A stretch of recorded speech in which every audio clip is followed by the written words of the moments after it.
Wang bernilai 1.1 bilion ringgit dari Permodalan Nasional Berhad PNB kepada Sapura Energy bukan satu bailout sebagaimana yang dilaporkan, tetapi adalah proses penstrukturan semula syarikat yang mempunyai lebih 4,000 kaki tangan itu. Ia bertujuan memastikan Sapura Energy mampu membayar balik hutangnya kepada lebih 2,000 vendor tempatan yang mana lebih 80% darinya adalah syarikat Bumiputra dan bangun semula sebagai sebuah konglomerat besar negara. Berbeza dengan bailout, dana ini tidak diberikan secara percuma tetapi melalui mekanisme tertentu untuk memastikan keberkesanan dalam pemulihan syarikat. Kerajaan tidak menyelamatkan Sapura secara percuma tetapi memastikan syarikat ini melaksanakan pelan penstrukturan menyeluruh supaya dapat membayar hutang kepada vendor tempatan dan mengekalkan pekerjaan rakyat. PNB mempunyai tanggungjawab untuk membayar dividen kepada pelaburnya dan bukannya boleh menghanguskan wangnya begitu sahaja.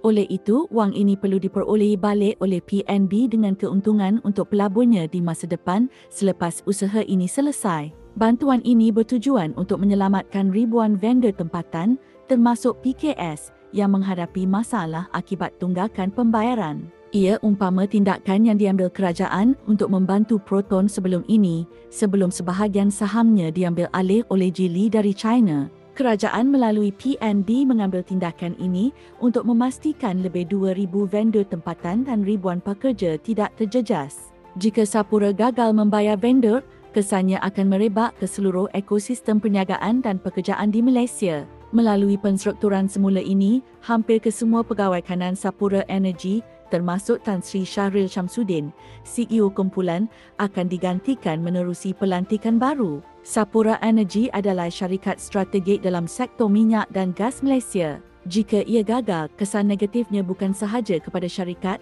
tetapi juga kepada ekonomi negara secara keseluruhan.